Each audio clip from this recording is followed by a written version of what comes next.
The Assembly Committee on Government Affairs will come to order. Madam Secretary, please call roll. Assemblywoman Anderson. Present. Assemblywoman Black. Here. Assemblywoman Brown May. Here. Assemblywoman Considine. Present. Assemblywoman Dickman. Here. Assemblywoman Duran. Assemblyman Ellison. Present. Assemblywoman Martinez. Present. Assemblyman Matthews. Here. Assemblyman MacArthur. Here. Assemblywoman Thomas. Here. Assemblywoman Torres. Here. Chair Flores. Present. Please let the record reflect Assemblywoman Duran is present. I think she was having some audio issues. All members are present and we have a quorum. Good morning, members. As always, welcome to your Committee on Government Affairs. For those of you following us virtually, good morning and welcome to you. I'd like to remind you that because of the unique setup we all have, often you'll see us looking in various directions. Don't take that as a sign of disrespect or that we're not following. We're just looking at different monitors. This morning we have on the agenda Assembly Bill 28 and Assembly Bill 276. We'll be taking them in that order. And for the sake of efficiency and fairness, the way we'll proceed is allowing opposition, support, and neutral position to each be allotted a maximum of 30 minutes. So it is in the best interest of those of you wishing to testify and support opposition that you be cognizant of that and that you either say ditto and or hit points that the previous speaker has not hit, and that you may use up all the time that other folk could have touched on very important points that maybe others missed. So, but that's up to you, the support opposition, how you want to set that up. But I just wanted to preemptively give you a heads up on that. Members, as always, please keep your microphone on mute unless you are speaking, and please keep your camera on at all times unless you have to take care of something. Just give us a quick heads up if you have to jump off for a second. With that, first on the agenda, we have Assembly Bill 28. We'll open up the hearing on Assembly Bill 28. Good morning and welcome. Good morning, Mr. Chairman, members of the committee. I am Kevin Doty, Administrator for State Purchasing. 2 years ago, Governor Sisolak asked the Internal Audit Division of the Governor's Finance Office to come up with ways to try to award more contracts to Nevada-based vendors. One of the recommendations was to restore the inverse preference to Nevada's law. As explained in the memo I submitted, an inverse preference is a way of essentially penalizing out-of-state vendors if they receive home state preferences. So if a California-based business receives a 5% preference in whenever they go to get a contract in California, they're penalized 5% in Nevada. When I say it's a restoration of the law, the inverse preference law was on the books in Nevada from 2003 to 2009. It was removed in 2009 when the legislature enacted the preference for a business owned by a veteran with a disability. It's not clear from the legislative history why that was done. I think there may have been some confusion as to how an inverse preference works with a positive preference, like, giving points to a business based here in Nevada. And it was done kind of late in the session when things do get kind of chaotic. So that may have been one of the reasons behind it. We don't see any problem with state purchasing mathematically or otherwise applying both the inverse preference and our other preferences, including the Nevada preference, which was enacted by the 2017 legislature. And with that, that's basically how it works. I think that the memo I submitted, which explains that you have an out-of-state vendor, if they get a preference in their home state, they're penalized by that same amount. The Nevada-based vendor would be boosted by our 5% preference. A vendor in a state that doesn't receive a preference wouldn't have their score changed or the amount they bid changed. And we would award based upon the final result after applying the preference and any effect of the reciprocal preference. and I'd be happy to answer any questions. And thank you for that quick walkthrough. And I know a lot of the members did have an opportunity previously to review those documents that you sent ahead of time. With that, we'll open it up for questions, and we'll start off with Assemblyman Ellison. Thank you, Mr. Chair. I appreciate that. I remember in 2015, we worked on the 5% veterans preferential. So I was kind of shocked when I read this bill. Somehow or another, that got taken out since 2015. And that kind of shocked me to see, because I always thought it was still in there. And you're saying it was removed in 2010? Kevin Doty, for the record. Thank you for the question, Assemblyman Ellison. What happened in 2009 was when we originally enacted a preference for businesses owned by veterans with disabilities. The Nevada Legislature decided to remove the existing inverse preference law. I think there was just some confusion as to how the interplay would be there about giving a 5% boost to a Nevada-based business owned by a disabled veteran while simultaneously penalizing out-of-state vendors, 5%, 10% or whatever. Conceptually, logically, we can do that. So I'm not clear as to why the Nevada Legislature removed the reciprocal preference in 2009.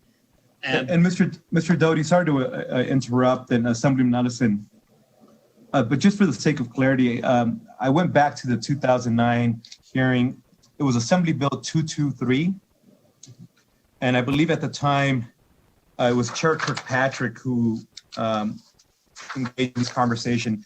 And just based on the minutes, my understanding from that 2009 hearing is that because we had the 5% preference for Nevada vendors, the reasoning or the logic was that we no longer needed to then engage in this specific conversation. And I think you're right, Mr. Doty, that the logic was because we're now giving a 5% preference to Nevada-based vendors, we no longer have to apply this option. But I'm assuming there's other states that do this now, Mr. Doty? Kevin Doty, for the record, you are correct, Mr. Chairman. There are approximately 35 states that have this inverse or reciprocal preference. It's called either, depending on the state. And it's a generally accepted way in state procurement of trying to benefit home state vendors without violating any laws. Thank you. Assemblyman Ellison, did you have a follow-up? Yes, sir, I did. You and I were on that committee when the Veterans Administration brought in a list of stuff that needed to be in the bidder preference for disabled veterans. Were at the top of that list. I'm glad this is in there, and I'm glad it's clarifying, but I just never seen where it was ever removed after that. So anyway, we'll move forward and look to get it fixed and hope we can make it work. Thank you. See, unbeknownst to you, Mr. Doty, Assemblyman Ellison is the inverse preference champion here. And help you with that. So if we could please go back to questions, and I'll go to Assemblywoman Brown-May.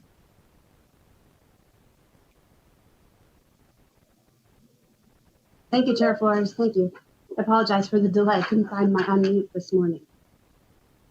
First, out of an abundance of caution, I need to disclose that my private employer contracts with the state of Nevada in a number of different ways under special provisions for nonprofit organizations that employ people with disabilities, which is outside of this regulation, but I just want to make sure that there is no conflict of interest and that we're openly disclosing on the record.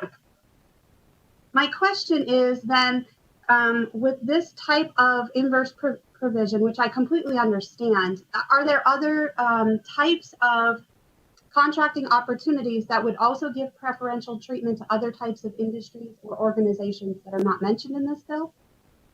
And to go back to that, it would be relative to my experience with the Nevada's Preferred Purchase Program, right, which helps people in certain industries have access to contracting opportunities. Are there others? Kevin Doty, for the record, thank you for the question, Assemblywoman Brown May. And yes, I love our preferred purchase program. When we did our presentation at the start of the session, I mentioned that we spend about $2.3 million a year with Opportunity Village through that program, getting great work, on janitorial and other things. And it's some of the smartest money the state of Nevada spends. And so I'm really proud of that. As far as opportunities for other businesses in Nevada, what the effect of this law, the inverse preference law, would be to statistically increase the likelihood that we award contracts to Nevada-based vendors by penalizing out-of-state vendors in certain situations. There wouldn't be any, special provision in this law to help certain Nevada vendors and not others. It would just be a general boost to the chances of Nevada vendors by penalizing out-of-state vendors. Thank you, Mr. Doty. Thank you, Mr.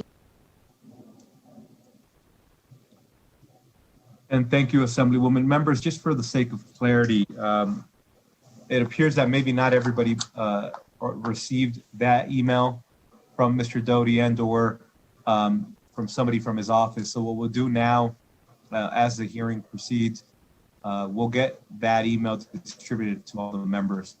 For the sake of clarity, I'm not sure who got it and who didn't, so we'll just send it all out again. And I'll give you a heads up as soon as you get it in your inbox here in the next couple of minutes. We'll continue with questions. If we could please go to Vice Chair Torres. Thank you, Chair, and thank you, Mr. Doty, for the presentation. I do appreciate it. And I'm hoping that you could provide us with a little bit of clarity of why this preference only applies to state governments and doesn't apply to local or county governments. Kevin Doty, for the record, thank you for the question, Vice Chair Torres. This preference is in Chapter 333 of Nevada Revised Statutes, which governs state procurement. In order to apply to local government purchasing, it would have to be in Chapter 332. I don't think the previous inverse preference was part of 332. It was only in 333. That's obviously a policy decision for the Nevada Legislature as to how they want this to apply. I can only guess that one of the reasons why this has never been applied at the local level is that it does impose a certain administrative burden in its application, that the state has more resources to apply, and perhaps at the local level it would be too burdensome for them to apply, but that's just speculation on my part. Thank you. Follow up if I may, Chair. Just Follow, please. Comment. I appreciate that response, and I think it's definitely worth looking into to continue to promote Nevada business. And I understand that it might have an administrative burden, but if we can keep money here in Nevada, that's definitely a win for us here.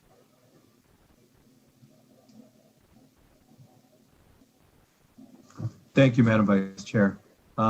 Next, we have Assemblywoman Conklin. Did you have a question? No. Thank you, Chair. No, I did not. Thank you. Thank you, Assemblywoman. Still going through the chat.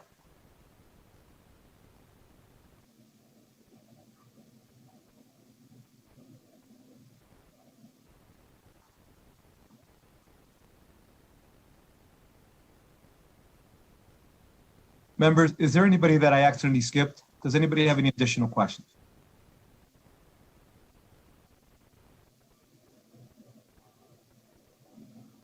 Seeing none at this time, I'd like to go on to those wishing to speak in support of Assembly Bill 28. And I have a timer next to me that I'll start for the sake of fairness for this hearing, and I'll do the same for the following. So at this time, we'll go to those wishing to testify in support of Assembly Bill 28. If we can go to the phone lines broadcast, please. Testify in support of Assembly Bill 28. Please press *9 now to take your place in the queue.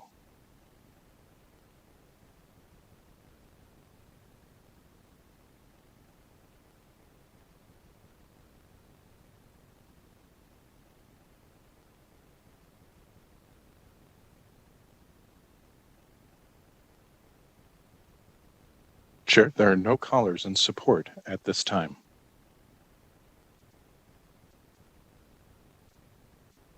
Thank you. I thought everybody would be lining up to have and engage in this conversation about inverse preference, but maybe not. They're all waiting for the next hearing. We can go to those wishing to testify in opposition to Assembly Bill 28. To testify in opposition to Assembly Bill 28, please press star 9 now to take your place in the queue.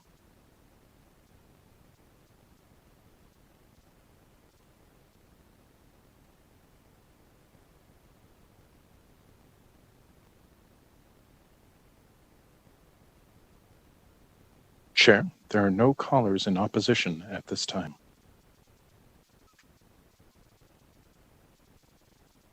Thank you.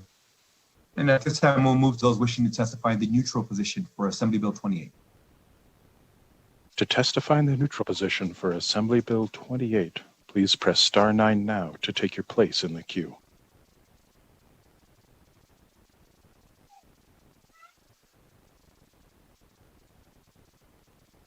Chair, there are no callers in the neutral position at this time. Thank you. Mr. Doty, we could have you come back and any closing remarks you may have. Kevin Doty for the record. Thank you, Mr. Chairman, for giving us an opportunity to present this bill. And I'm happy to answer any questions that members may have to follow up if they look at the memo I submitted or have any other questions that come up. Thank you. Mr. Doty, just out of curiosity, pre-2009, do you recall or are you aware anecdotally of any issues that may have been raised regarding this conversation? I understand, and I've had an opportunity to go through the minutes for the 2009 legislation, but I just wanted to know if anecdotally you knew of any situation or scenario that arose where local Nevada companies were being unfairly treated in surrounding states because of the current Nevada law. I saw that in the minutes. There was a conversation about that should Nevada engage in doing this, that there was a concern that other states would then somehow act to the detriment of local Nevada business. And again, it was just a conversation that went on. It does not necessarily mean that that was the case, but maybe you could provide some insight as to that. Kevin Doty for the record. Thank you, Mr. Chairman, for that question. When Nevada enacted its 5% preference for Nevada-based companies in 2017, that meant that we started giving an extra 5% when we scored an RFP or reduced the scoring on a bid by 5%. And at that point, every state in the nation that has this same bill, this inverse preference, would then penalize Nevada-based businesses by 5%. They do that based upon the legislation that was enacted in 2017. Enacting our own inverse preference law would not change how Nevada vendors are treated in other states. It would basically be, we would be treating out-of-state vendors the same way that those states treat our vendors as an out-of-state vendor, which is to penalize them according to whatever preference they receive in-state. And thank you for clarifying that, Mr. Doty. I know that just for the sake of the record be abundantly clear, that 10 years from now when somebody's going back through our minutes, that they understand why we're doing this. All right, thank you. So with that, we'll go ahead and close out the hearing on Assembly Bill 28. Mr. Doty. Can I ask one question, sir? Assemblyman Ellison, please. Thank you. And I remember this, and one of the questions was, and I think it was 15 that passed to 17, but one of the problems that they kept saying was the brick and mortar businesses in our state versus them not having to supply that in the state of Nevada.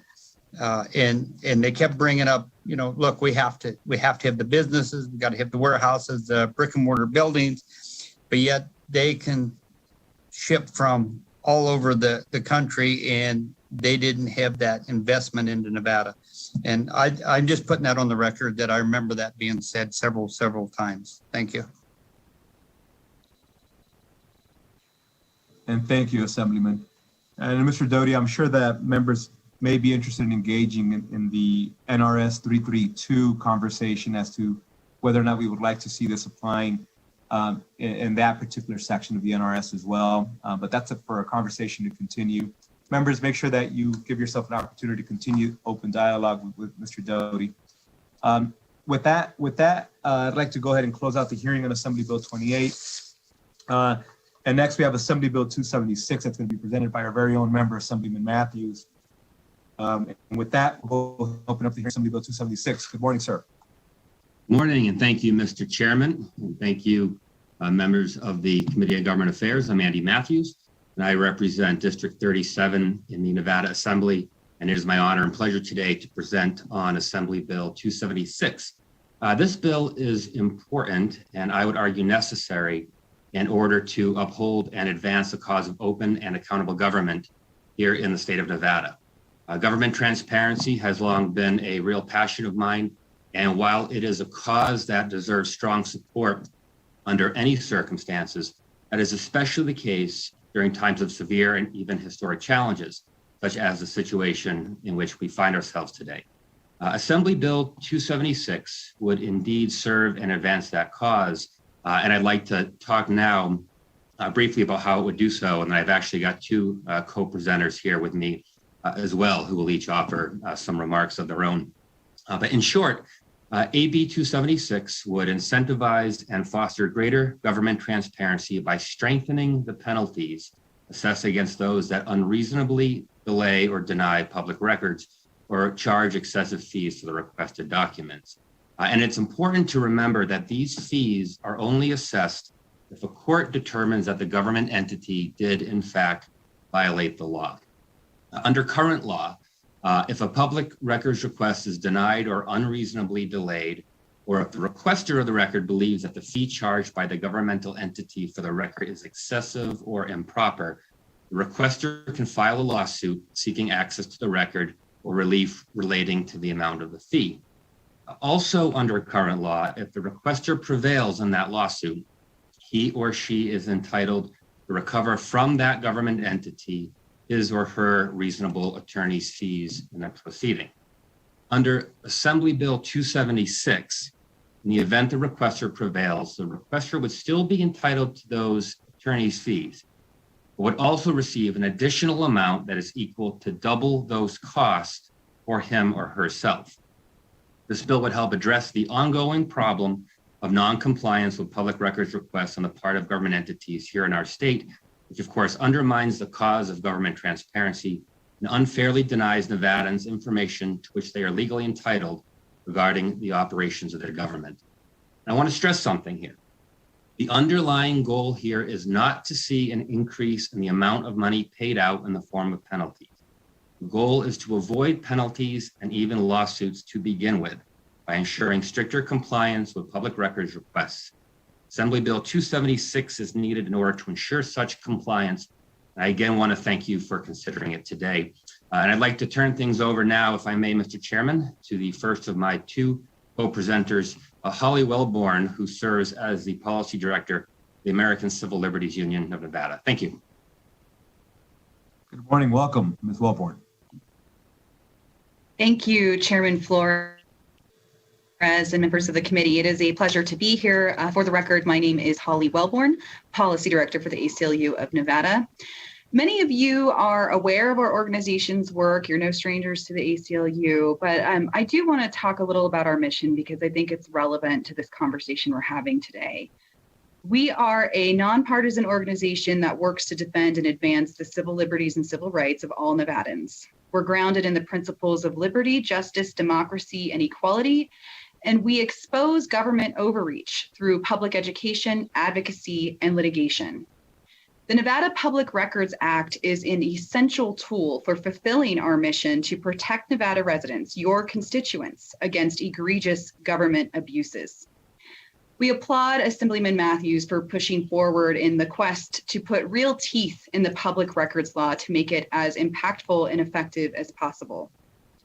Through public records requests, the ACLU of Nevada is able to gather needed data to address civil liberties violation and expose rights violations by a number of government agencies, including school districts, the Nevada Department of Corrections, law enforcement agencies, and more.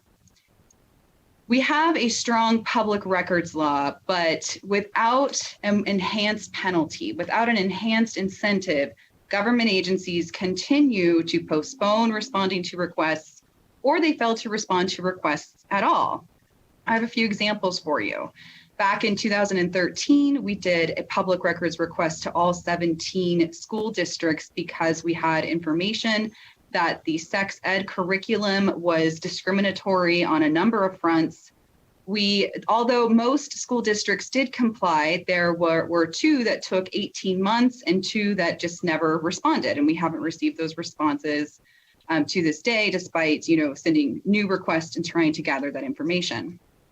In both 2018 and again in 2020, after we made changes to the Nevada Public Records Act, we submitted requests to the Department of Corrections to gather information on solitary confinement, which is a program and campaign that we have been actively engaged in to end that practice in the Department of Corrections.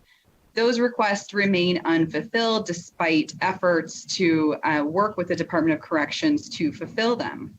We also recently filed requests with every law enforcement agency in the state on no-knock warrants to see whether or not those had been issued and how many. We had a good response from some of the larger agencies, but there were others that were unable to provide a meaningful response to those requests. Those requests, we were not in a position to file a lawsuit under the Nevada Public Records Act. These are expensive lawsuits. We, despite popular belief, we are not resource rich at the ACLU of Nevada. We have, currently we only have 3 attorneys on staff. I am one of them, and I handle the policy work. So it takes we have to consider a lot before we decide to file a lawsuit, how long that lawsuit will take, how resource intensive that lawsuit will be before we decide to proceed with actually filing under the NPRA. Also, we have to consider, even though we know that we would have a strong likelihood of success on most of these requests, we have to consider, how quickly we can get a resolution through the courts. One case where we were successful was in the Scott Dozier case. Scott Dozier was an inmate on death row who had volunteered for execution. We filed an emergency lawsuit under the Nevada Public Records Act to compel the Nevada Department of Corrections execution protocol. And they refused. They said it would take 60 days to respond to that request. So we filed an emergency motion, fighting to compel that protocol.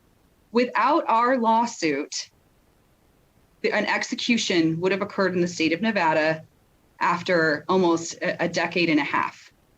This is hugely in the public's interest to understand how the Nevada Department of Corrections intended to proceed with their execution protocol.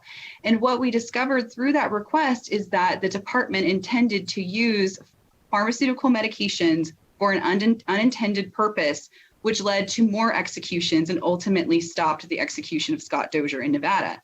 These are issues that are important to you as lawmakers, to us as a civil rights organization, and to the public at large.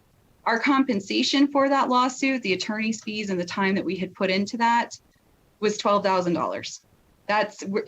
We're not receiving these large awards, nor are we seeking these, incredibly large awards. What we're seeking and what we want through both this bill, through the strength of the Nevada Public Records Act, is strengthen the law to compel the record.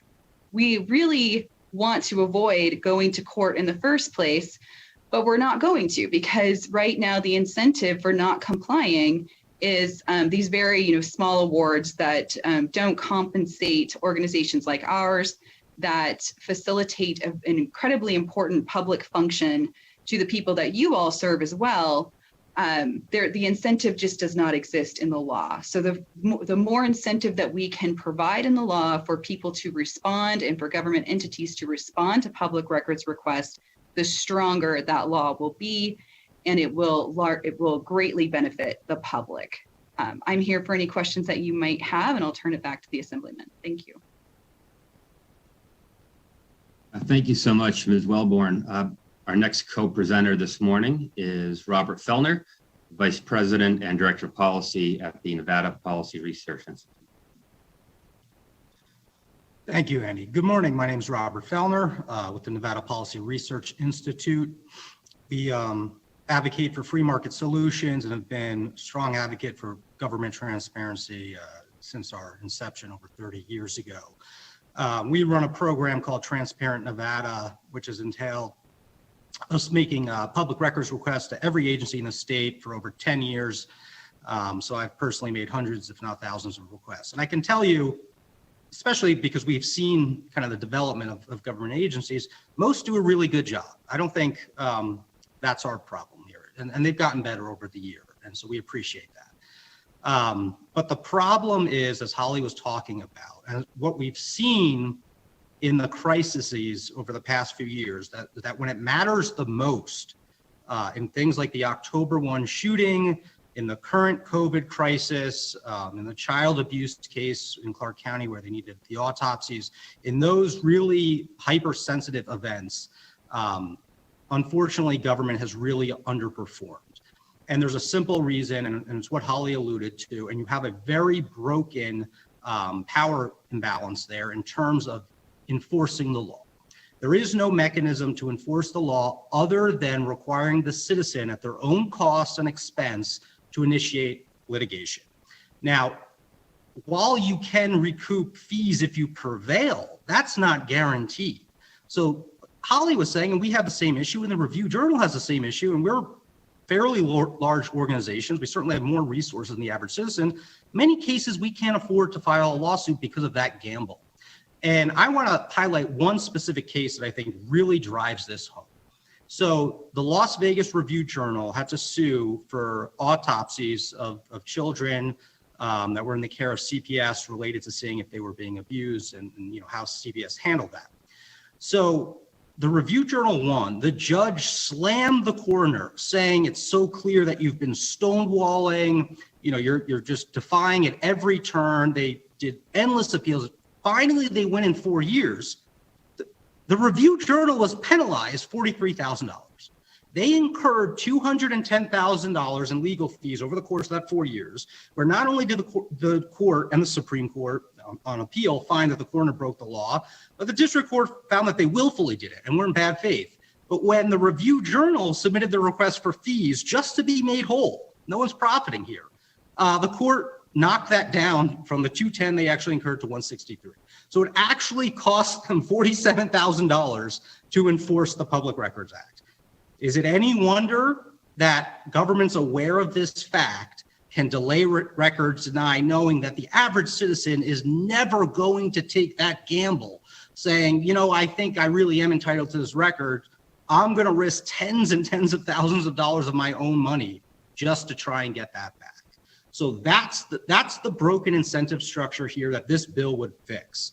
By increasing the fee award, you have two fixes occurring there. One, like Assemblyman Matthews was saying, the goal is just for governments now to realize that they can't, in those rare circumstances, again, most of the time they do a very good job, but in those rare circumstances where they, for whatever reason, want to delay or don't want to release records, realize that it's going to cost them. And so we just want to force compliance.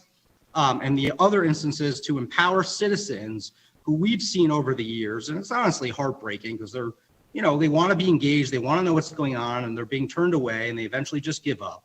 But empowering those citizens to be able to get a lawyer who likely would do this on a contingency basis if this penalty structure was in place. So that's the problem. That's what this fix is, and it really is clear that until this is fixed, it's not going to get better. The Review Journal just had an article about the stonewalling that was happening to them for data related to COVID.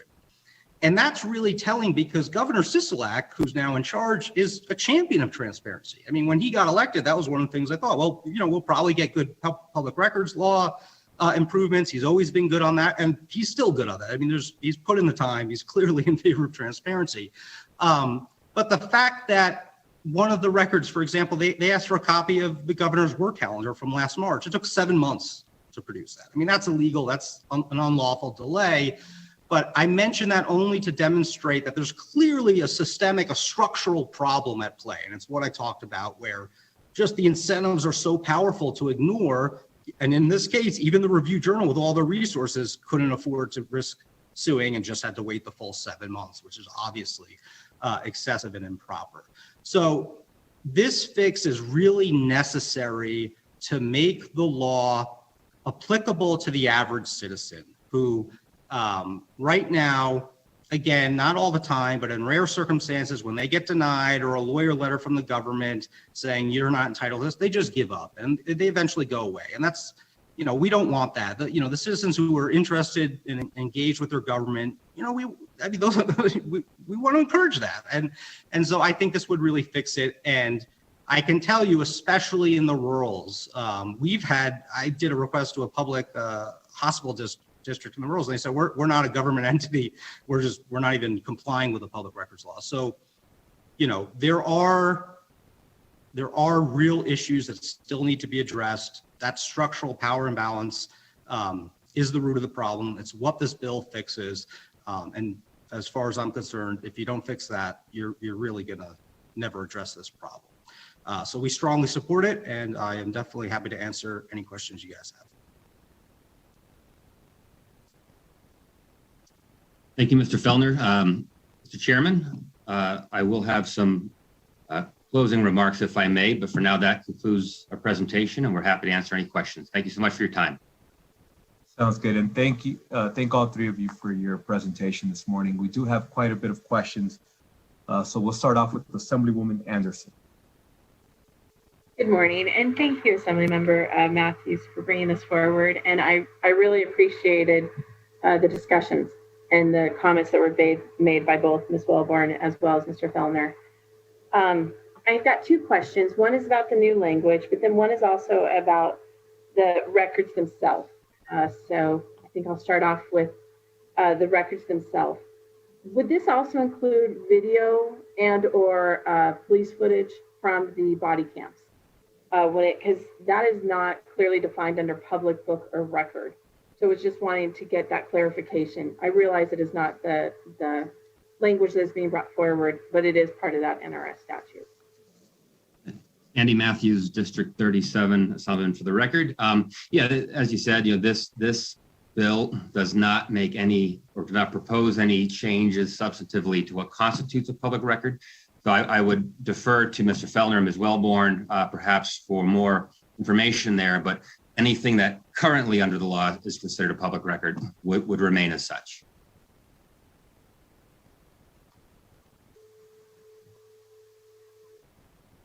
I didn't know if either that, and then my other question has to do, or actually, could we ask legal or Holly, or I'm sorry, Ms. Wellborn or Mr. Felner, if they believe it should also include the body cam and the videos?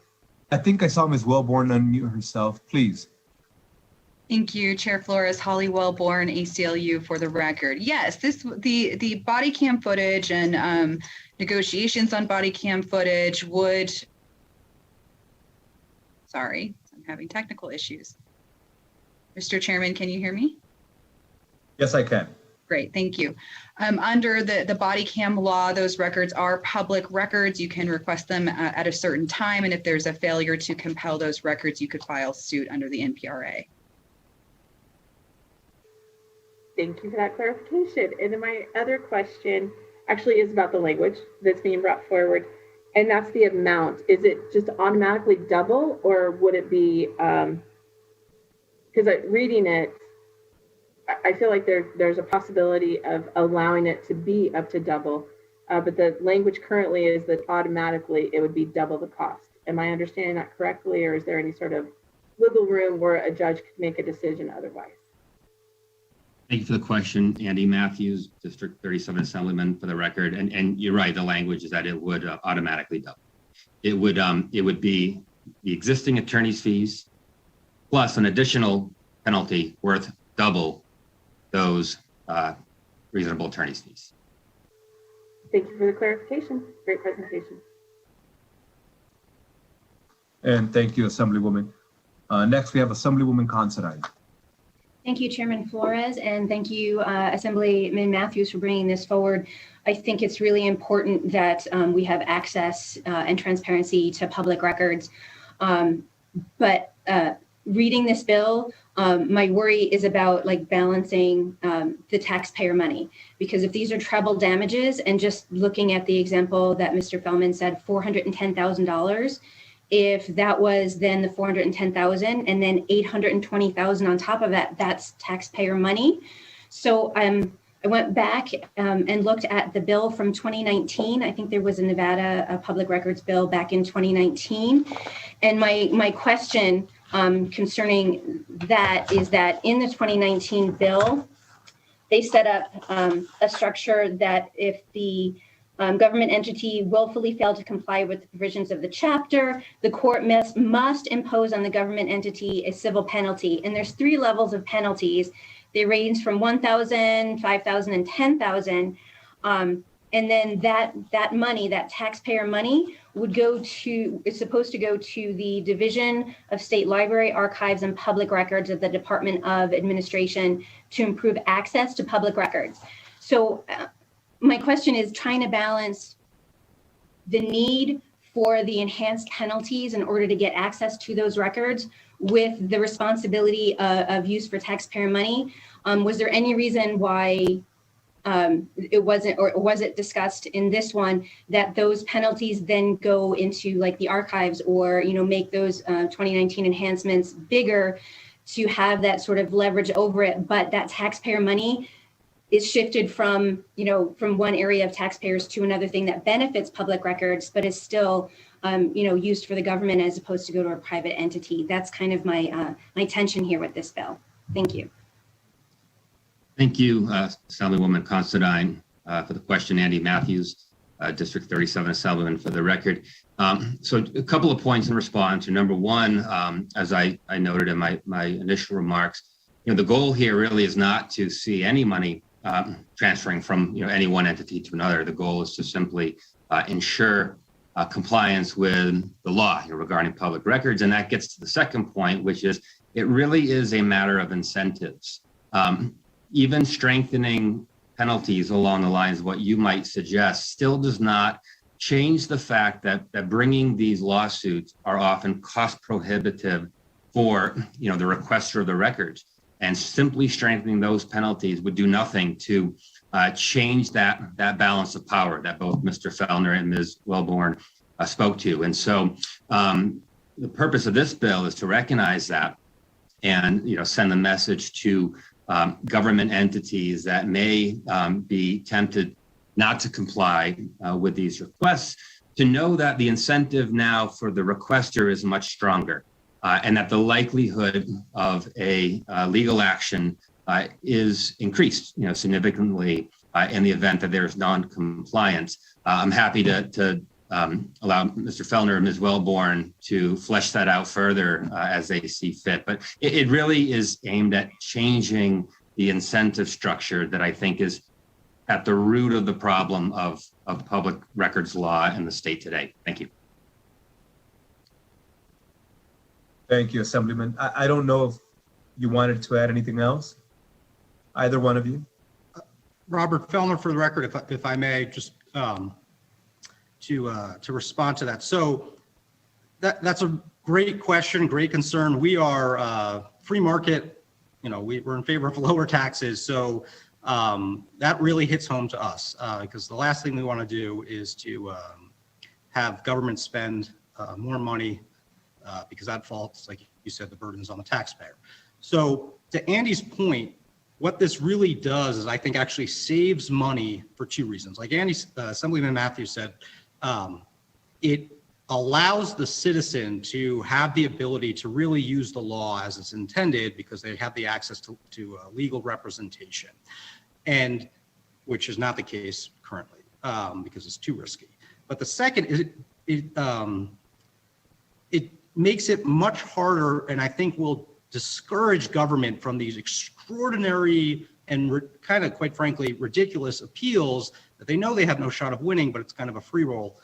So I think that will help. Like that, the $400,000, that's over 4 years. But now when a citizen who's denied a record, they can get a lawyer to work for them without having, on a contingency basis. And the lawyer will write a letter saying, hey, I represent my client. I would strongly suspect, knowing that this, real penalty is there, when the government attorneys review this, they say, yeah, we have a 1% shot of prevailing over a 4-year appeal, but the bill will be so high, this is really public.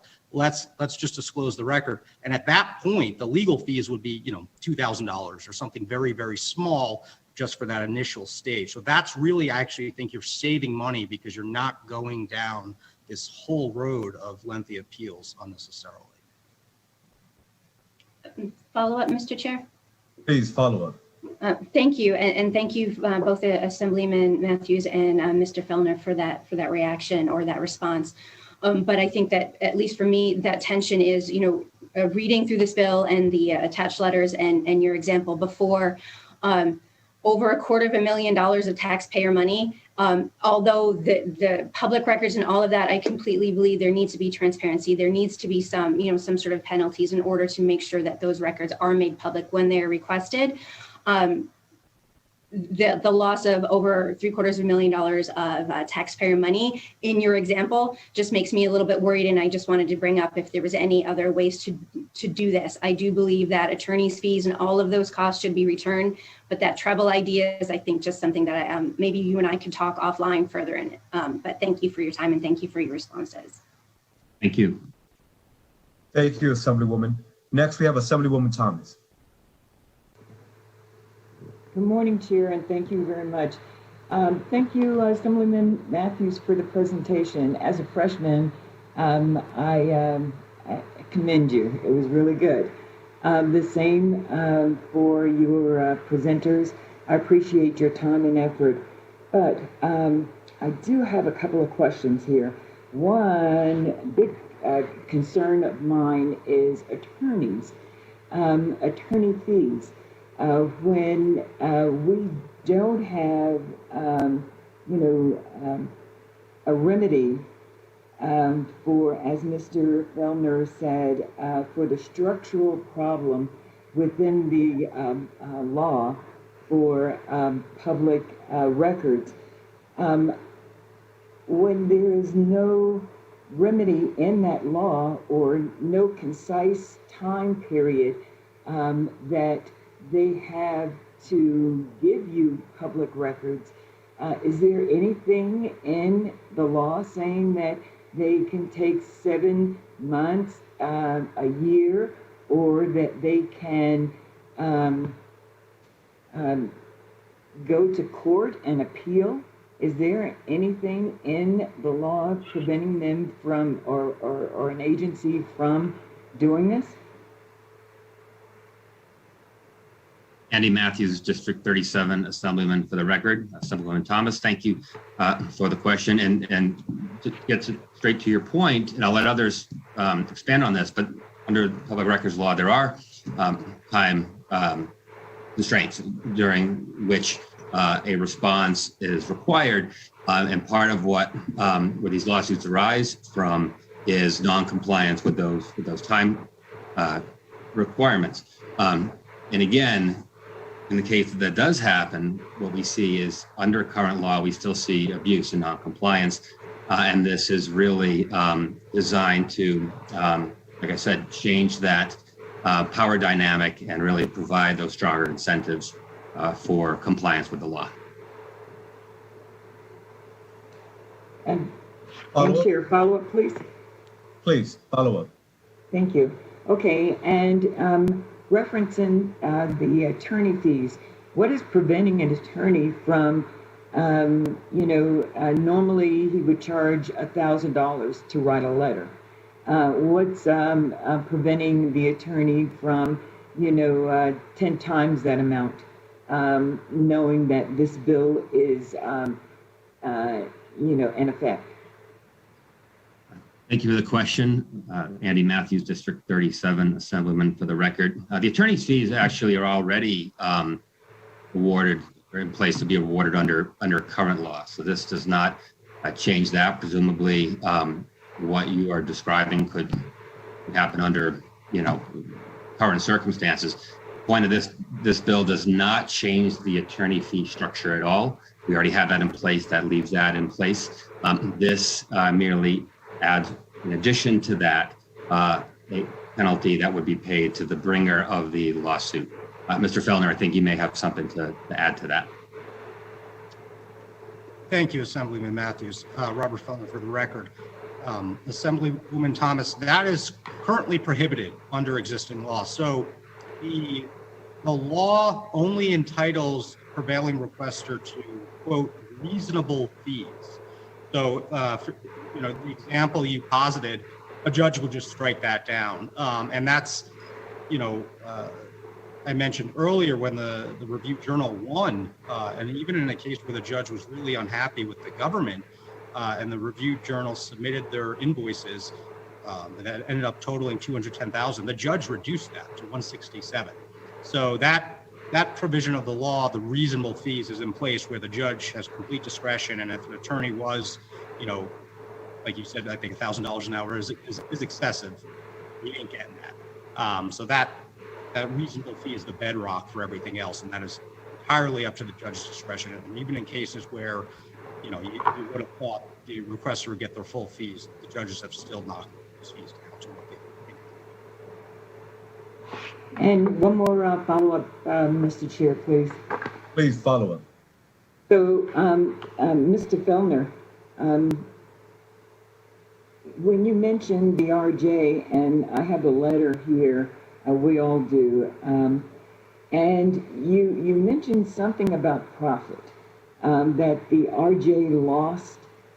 So is this bill will it create a profit for,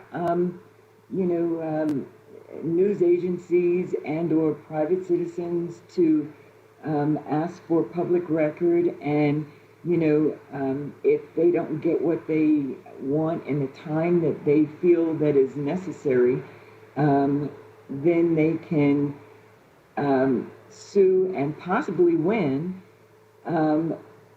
And you're saying that they should it should be doubled so that they can gain a profit at the taxpayer's expense? Robert Felner for the record. Assemblywoman Thomas, so you are correct that, yes, if the double award is approved, you would recoup your fees and then receive the damages. But that's, nobody profits if the government complies with the law. That's the whole goal here is not to have anyone profit. The goal is to make sure Nevadans receive transparent and open government that they're promised under state law that they're not receiving right now because of broken incentive structure, which is so weak. So that's the scenario. And again, it's really important to remember, even if this bill is approved exactly as written, and this is the new law, there's still a risk, because let's say, I make a request and it's taking what I think is too long. I file a lawsuit at my own expense, and it turns out in court, no, they were, whatever the length of time, let's say it's a month, at court, it's shown, well, they were actually spending that time to research and review for the records. And the judge says, sorry, I mean, that was a legitimate delay. Well, now I'm out, $50,000 or whatever it is. So yes, it is conceivable that if a government breaks the law and the person who took that risk to sue them demonstrates they broke the law, they will receive their costs and a damage award. But again, the goal is not for anyone to profit. The goal is just for the government to comply with the law, so there's no fees at all. But the downs, if you err on the side of kind of the current structure, we have the harms that are being realized every day, which is ordinary Nevadans are just shut out of this process because they can't afford litigation. Thank you. This is I'm sorry. Andy Matthews, District 37, Solomon, for the record, just to chime in here to drive the point home, as Mr. Felner said, I think it's worth really reinforcing every one of these cases that would arise would have to be reviewed, in court. And it is only in cases where a judge were to determine that the government entity did in fact violate the law that these penalties would be assessed at all. I just think that's worth really stressing here. Thank you. Thank you, Assemblyman. I really appreciate your answer. And Mr. Felner, thank you, Chair, for the opportunity to ask these questions. Thank you. Thank you, Assemblywoman. Next, we'll go to Assemblywoman Dickman. Thank you, Mr. Chair. I was actually going to ask a little different question, but on going off of Assemblywoman Thomas's question, I'm wondering, with the current damages structure, is the determination up to the judge? Does he have discretion in awarding? Whereas this would, because it's doubling and paying the attorney's fees, would this be different in that way? Andy Matthews, District 37 Assemblyman for the records. Thank you, Assemblywoman Dickman, for the question. Yeah, under this bill, as is written, those fees would be automatic at that double amount, the attorney's fees. So that would be set at that amount. I don't know if Ms. Wellborn or Mr. Felner wants to expand on that at all.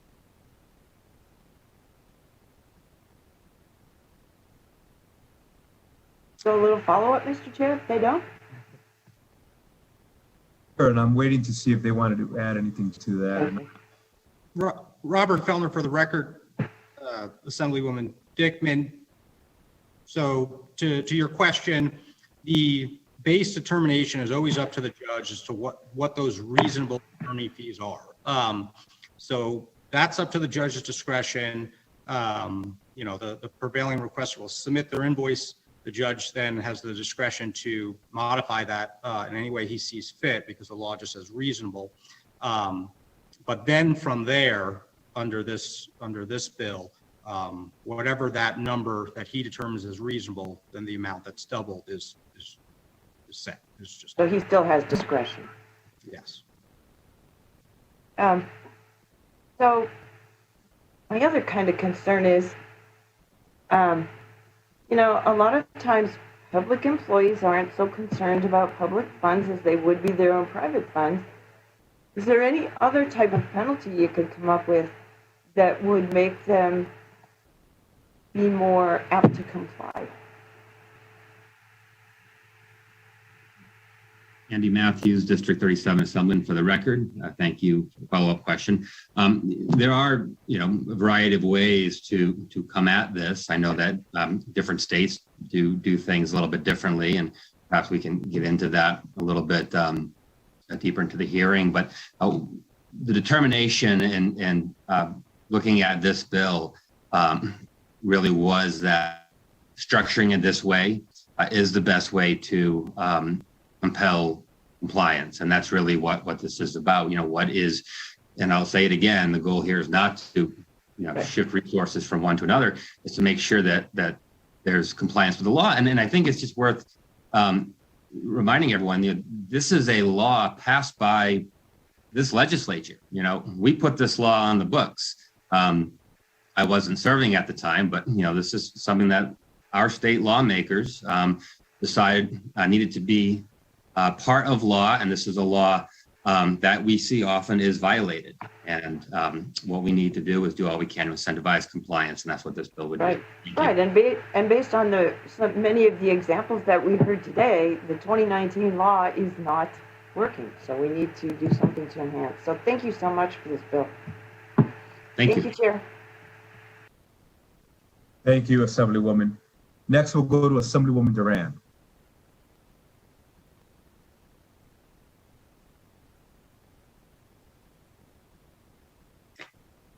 Thank you, Chair. I think pretty much most of my questions were answered. But I do, one that just came up that I was thinking about. So is there, for example, is it going to be up to the judge if I request a public record and there's an ongoing investigation and I keep going through, am I entitled to that, or do I have to wait until there's an investigation finished, or is this just up to a judge? Andy Matthews, District 37 Assemblyman for the record. Thank you, Assemblywoman Duran. if I understand your question correctly, I'll take a stab at answering it. This is something that would be awarded after a lawsuit is brought, and in the event that the judge determines that the government entity did in fact violate the law in not coming forward with the public records. The judge would then determine, as Mr. Felner said, what the reasonable attorney's fee amount would be. That would be awarded, and then the additional penalty of double that amount would go to the one who brought the lawsuit. But this would all kick in the event that the bringer of the suit prevails in the lawsuit. And that, of course, would be as determined by the court. Follow-up, Chair, please. Follow-up, please. So from my understanding, if I wanted to request information and the entity or whoever I'm requesting the information through just gives me some partial information and not the complete packet, I still have the opportunity to sue them, I guess. Andy Matthews, District 37, is someone for the record. If you would be able to bring that lawsuit, if there's something you requested to which you're entitled under the law that were not given. And presumably you could bring the lawsuit as long as you feel that way. You know, if you believe that something to which you're entitled was not supplied, or if the fees were, the fees to get those documents or those records are excessive, if that's your determination that the law has been violated, you're allowed to bring that lawsuit. And then, you know, we have the legal process by which the court would determine the merits of your case and whether or not the government entity did in fact violate the law, in which case these provisions of this bill would kick in. Thank you. And thank you. Next, we have Assemblywoman Black. Thank you, Mr. Chairman. A lot of talk about penalties, which I think is a fair topic, but to put it into context, how do these penalties compare to other states? Andy Matthews, District 37 Assemblyman. For the record, thank you, Assemblywoman Black, for the question. I know that different states do it differently. I also know that Mr. Felner, by nature of his position, is quite familiar with what's done in other places across the country. So I'm going to let him speak to that. Thank you, Robert Felner, for the record, to Assemblywoman Black. So there's about 23 states that I've identified that have some version of this. And to be honest, most of those I would consider to be a bit harsher because they include things like allowing the court in certain circumstances to hold the individual government employee liable for the fees, or fining that individual government employee who withheld records, up to $5,000. There are also states that have penalties of $100 of your attorney's fees plus $100 per day, which I think is a pretty interesting approach because that also probably discourages unnecessary appeals because, obviously that fee award is increasing over time. There are even states that have it as if the court determines a willful violation by a government employee, it's a criminal or a penalty, and you could even go to jail. I think one state was up to 20 days in jail. Actually, I have it here. Arkansas, up to 30 days in jail. So there are some, what I would consider to be, even much stronger penalties.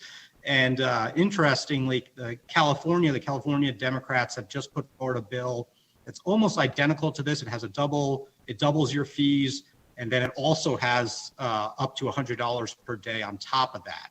And that's working its way through the various committees right now in the California legislature. So I would say we're pretty much in line. It's not as severe as some of these, especially when you talk about the criminal aspects, but it's fairly in line with a lot of other states.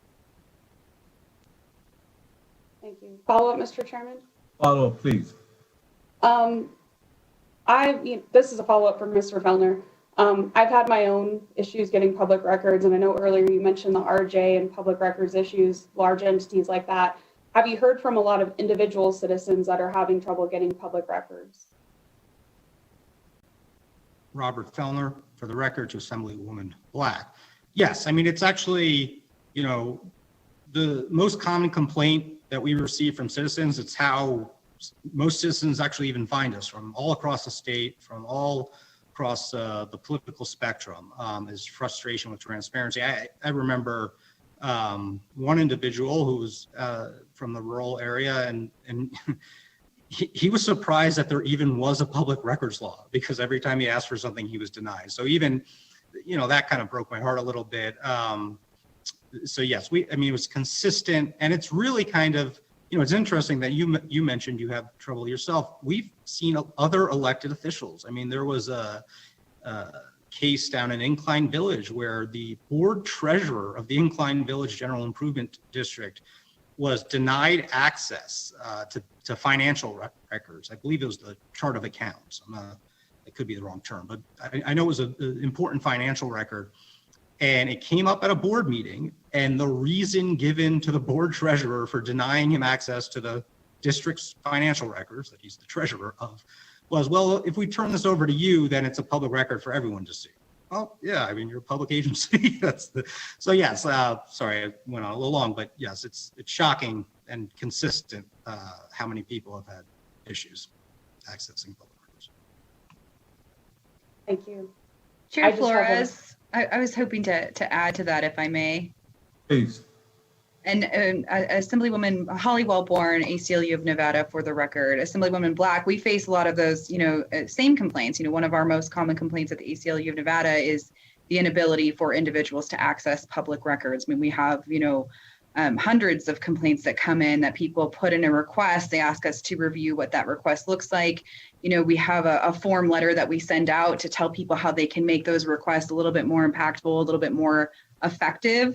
So I think that this bill really gets at that, incentivizing and compelling those records, government agencies to produce those records for the general public, people that don't have the legal skills and knowledge and expertise that we do at either NPRI or the ACLU of Nevada, so that the public can get the information that they're seeking. If I could make a statement, Mr. Chair. Please. Assemblywoman Black, for the record. Yeah, I think it's just too easy for government agencies to ignore requests, and I've been on the receiving end of that, and I've seen it in my own life. So I support this bill. I think it's a great bill, and I hope it passes. Members, I don't believe we have any more questions, but I may have missed somebody. If you could please notify me. Mr. Chair. Hoping to ask a question. Yes, please.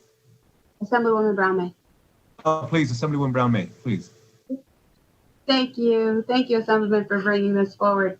I just would like to say I appreciate your efforts. I have a Freedom of Information Act request, the United States Department of Labor, that has been long delayed. And so completely understand how difficult it can be to access public information as a citizen and an advocate. So I appreciate that we're talking about this issue today. I do have two questions, and I think I want to follow up on Assemblywoman Dickman's sort of thought process. How is there a way to incentivize individual employees in governmental agencies to actually deliver the information? Because if there is a budget account that covers, legal fees somewhere within the government, then that may not be a reason to make me want to move quickly. If the administration says, well, just slow down, let's look at this information request, right? So my question would be, is there a way to incentivize those employees to actually follow through on that request? That would be question number one. And then my second question is, who determines, and I'm going to believe it's probably the judge, what reasonable costs or reasonable time frame are for the delivery of that information, right? And so we've talked in this committee long about body camera footage for police officers, right? What's the time frame expected to turn around public information, especially if we're talking about detailed reports? Would it be the judge then that determines what reasonable is relative to that? Thank you. Thank you, Andy Matthews, District 37, Assemblyman. For the record, thank you, Assemblywoman Brown-May, for the question. I think I touched earlier that under current law, I believe there is, and I'll let Mr. Felner and Ms. Wellborn correct me, but there is a requirement governing the initial response time for response to a request. To your other question in terms of the reasonable costs, yes, my understanding is that that is something that would be determined by the judge in a particular case. And then I think going back to your first question in terms of the incentives, yeah, that really is the goal of this legislation, is to strengthen those incentives to comply, because I think as you alluded to, right now it's much easier for someone within government to simply delay or ignore the request, adopting sort of the mindset of, well, what are they going to do? Sue us? Good luck. It's going to be pretty cost prohibitive to do this. Knowing that the incentive is now much stronger to bring a lawsuit is what I would anticipate would help increase the likelihood of that compliance, which, like I said, is really the underlying goal of this bill. And as always, I'll defer to Mr. Felner or Ms. Wellborn if they'd like to build on that at all. Thank you.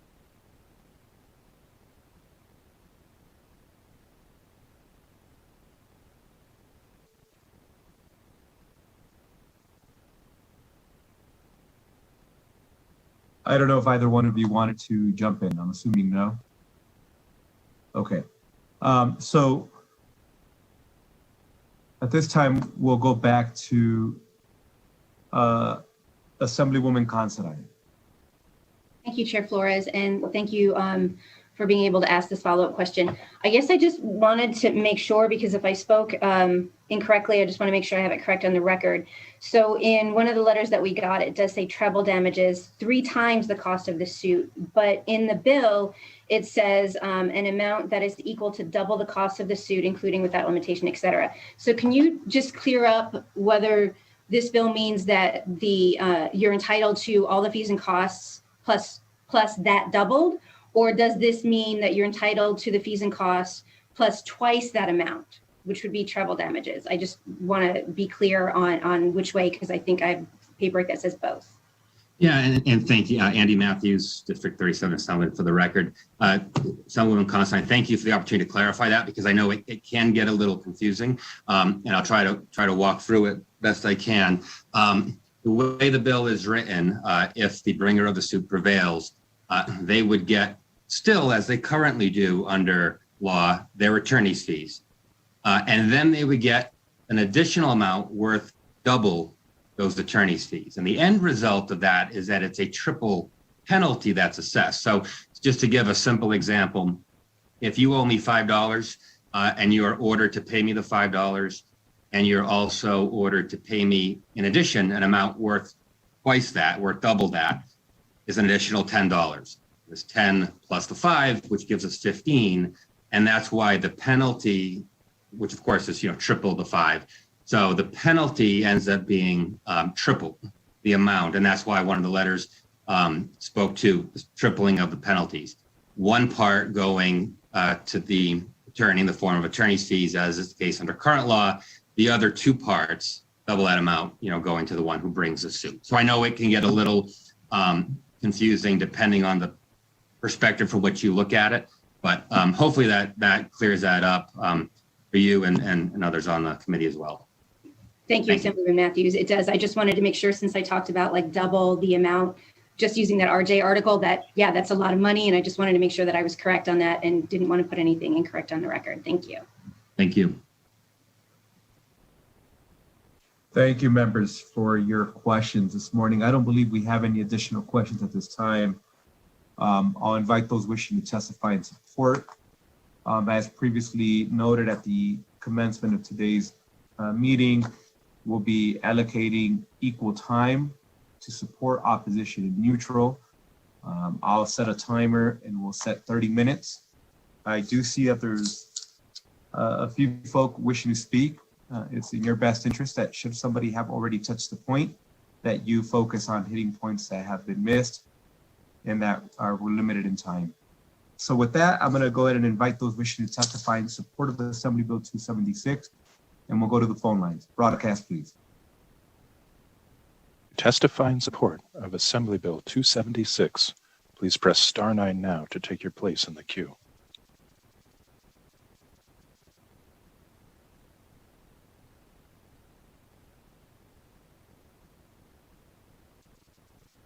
Caller with the last 3 digits of 164. Please slowly state and spell your name for the record. You will have 2 minutes and may begin. Anne Marie Grant, ANNEMARIE, GRANT. My brother was killed by Reno Police and Washoe County Sheriff's Office during a mental health crisis. I sincerely appreciate the sponsor bringing this bill forward. There has to be a way for the public to hold these agencies accountable when public record requests are not fulfilled, because I can attest the current methods are not working.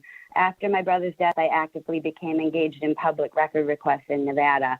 In 2018, when I requested 8 officer-involved shooting reports, I was quoted $1,800+. I could not afford $1,800. It took them an extended period of time to even respond to me to begin with. I have extensive documentation of the public records requests I have made, the extended length of time they took to even respond, and then, most due to the crazy fee, I couldn't then pay for. When I came to Nevada last summer, I held a banner many days outside the Washoe County Jail demanding justice for my brother. My family was surrounded by multiple deputies. I put in a public records request for the footage on February 17, 21, and CC'd Washoe Sheriff Darren Balaam. I received confirmation 2/18 they received my request and acknowledged receipt of it.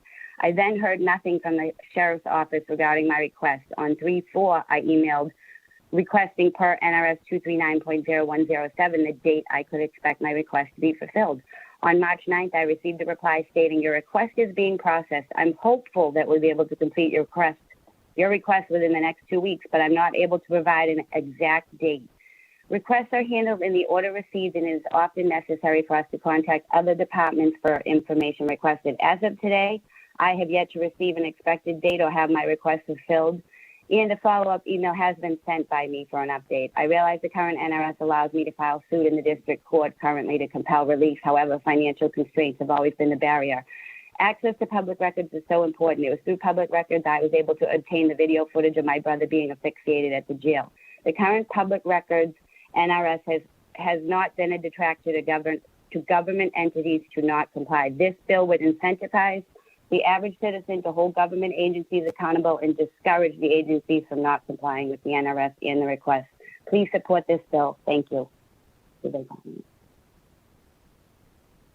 And thank you for joining us this morning. We'll continue with those wishing to testify in support of Assembly Bill 276. Next caller, please.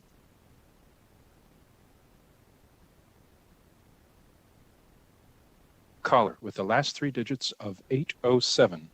Please slowly state and spell your name for the record.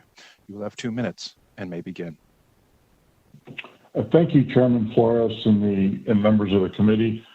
I am Richard Carpel. I'm the Executive Director of the Nevada Press Association, and I'm also today testifying on behalf of the Nevada Open Government Coalition, which Mr. Felner and Ms. Wellborn are members of. So under the Public Records Act, government agencies are required to construe the provisions of the Act liberally, and they're required to construe exceptions to the Act narrowly. So in other words, they're required to err on the side of releasing information to the public. We believe that increasing the cost of the reimbursement that government agencies may be required to pay when a court rules they have unlawfully withheld records, and again, it requires a court ruling that they've unlawfully withheld the records. We believe for that reason that AB 276 will be a strong incentive for government agencies to begin construing the provisions of the Public Records Act liberally. Thank you. And thank you. We'll go to the next caller wishing to testify in support of Assembly Bill 276. Caller with the last three digits of 842. Please slowly state and spell your name for the record. You will have 2 minutes and may begin. David Gibbs, DAVID.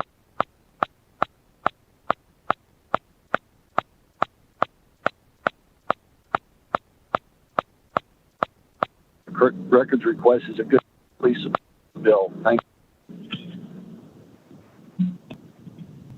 Sir, if I could have you state your name for the record one more time. We were having a difficult time hearing you. If we could have you state your name for the record and spell it. DAVID GIBBS.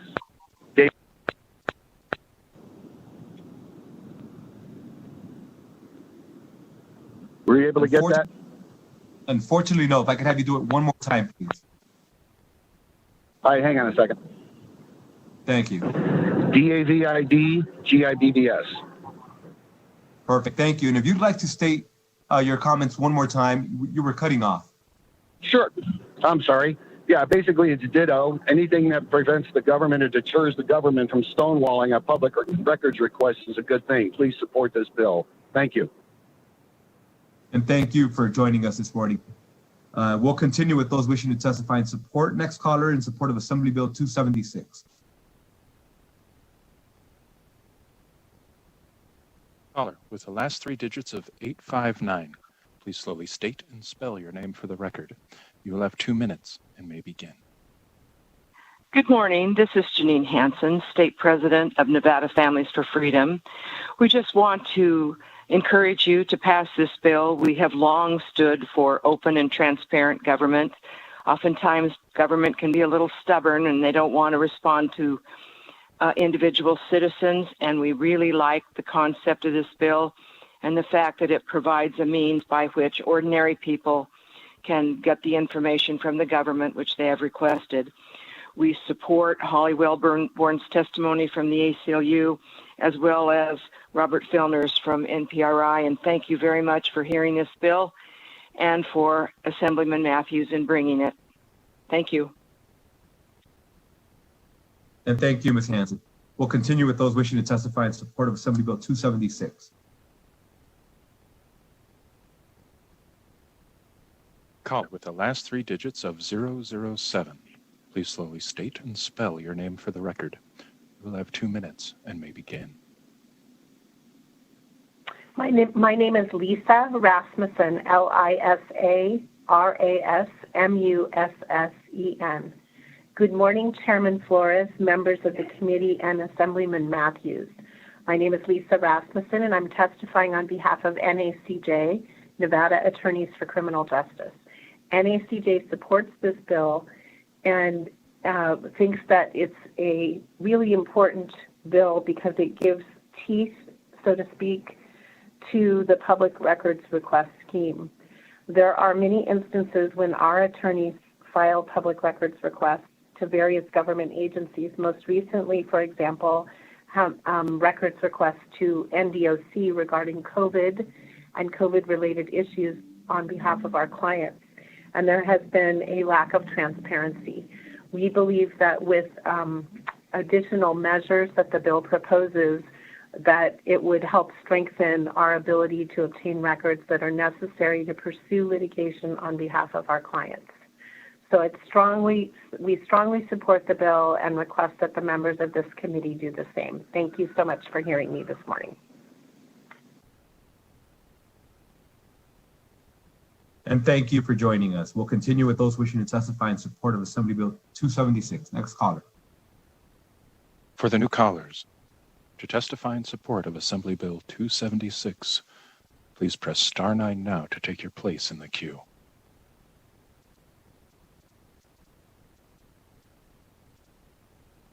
Chair, there are no more callers in support at this time. Thank you.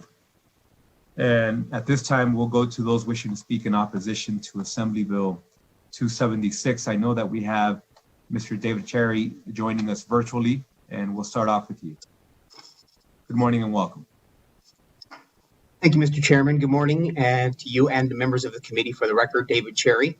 Government Affairs Manager for the City of Henderson, here today representing the Urban Consortium, which includes the cities of Las Vegas, Reno, Sparks, and Henderson. In 2019, Chairman Flores and the esteemed committee spent considerable time and gave careful thought to making changes in the Nevada Public Records Act. That bill, SB 287, was supported by many of the same organizations you heard from here today. SB 287 was passed and signed into law and took effect in October 2019.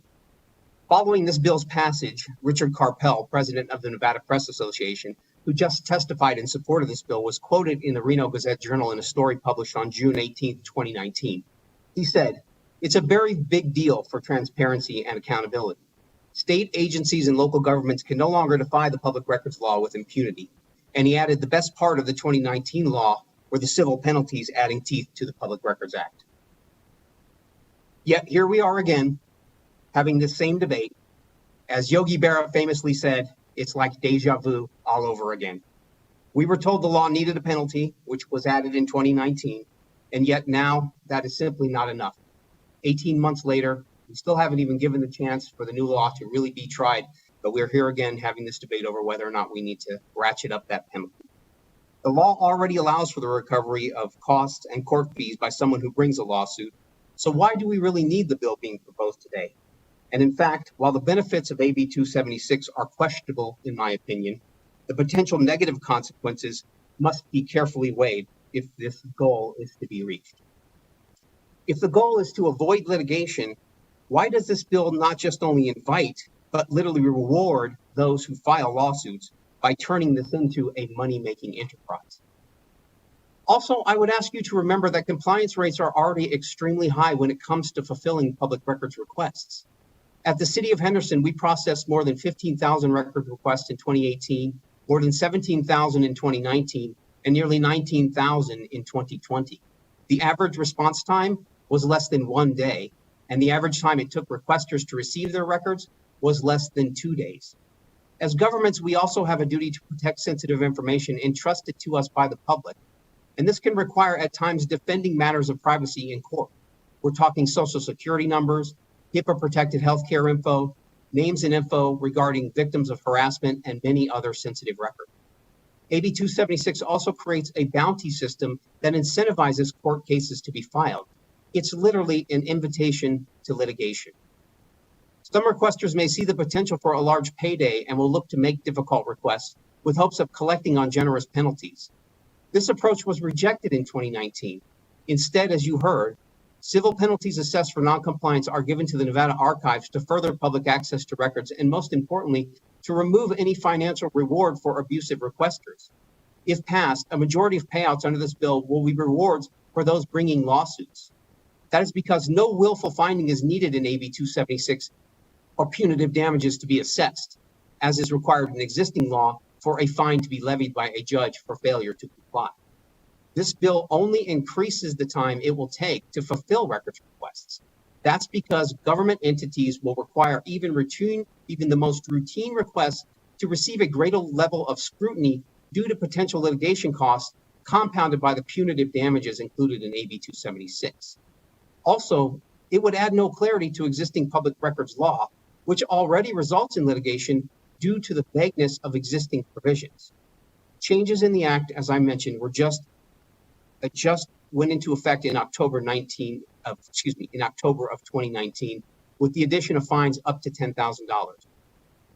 We haven't really heard sufficient evidence today to say that that isn't able to address the need that we have that has been identified.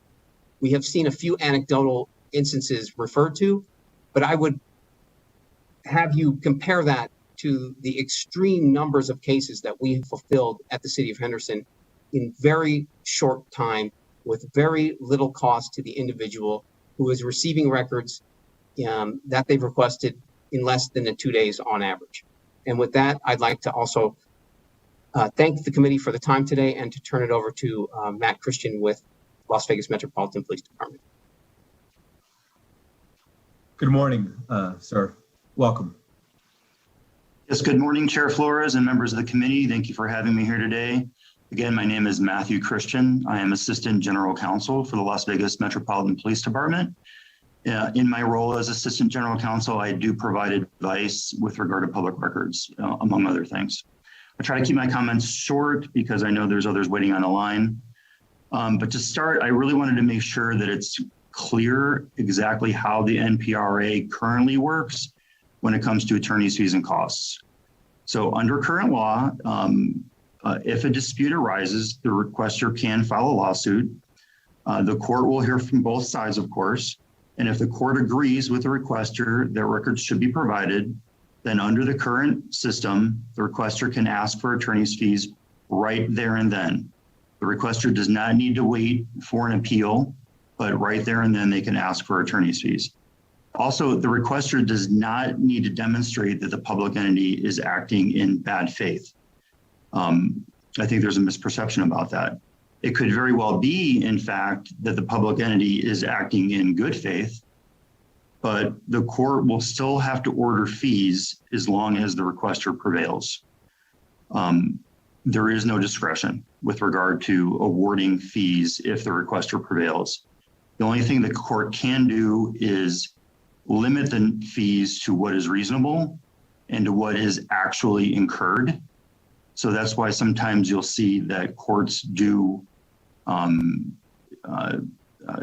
have to cut an attorney bill, because if the fees were not actually incurred, or if they were not incurred in a reasonable way, then the court, that's the only discretion the court has. Now, on the flip side of that, if a public entity is the party that prevails, then there's no parallel provision in the NPRA that allows the public entity to recover its fees from the non-prevailing requester. Frankly, that's a little bit of an unusual system in the law, where only one side is able to seek attorney's fees. But the effect of that system is that under existing law, public entities are already highly incentivized to provide public records and to stay out of disputes. Public entities do not want to engage in litigation because there's always going to be a cost to the public entity. Win or lose, there will be a cost. And again, I think there might be misperceptions about that. Again, the law already has teeth. There are very sharp teeth. And as Mr. Cherry explained, those teeth became sharper after 2019 and the penalty provisions that were introduced 2 years ago. So that leads me to address another couple of misperceptions that I think may exist. Despite the impression that's been created here today, there's really not a lot of disputes, and there's certainly not a lot of litigation over public records, not in my experience. And even when there is litigation, I think the impression has been created that the requester is always the prevailing party. And that simply isn't true. Sometimes, in fact, often, public entities are the prevailing party. I think in part, the reason that there is not a lot of disputes is because of the changes that were made in 2019. After the penalty provisions were introduced, I think a lot of public entities redoubled their efforts to make sure that requests were being timely responded to and responded to appropriately. So I'll give you the example of what we did here at LVMPD 2 years ago. What we did was we stood up a whole new unit to respond to records requests. We currently have 13 full-time employees who do nothing other than respond to records requests. That includes some commissioned law enforcement officers. We have made it very easy for folks to request public records through our website. We have ensured that a system is in place, including training, to make sure that we respond to requests very quickly and that we understand the areas of the law that govern records requests. So with this new system, we can tell you that in 2020, Metro responded to over 5,000 records requests. Some were very easy to answer, some were more complex, some asked for very voluminous numbers of records. These records requests do include body-worn camera. I think there was a question about that earlier. But importantly, a vast majority of those requests were fulfilled with no problems, no controversies whatsoever. I think one only needs to watch the TV or open the newspaper to know that law enforcement agencies provide records on a daily basis. So why does Metro need such a large unit?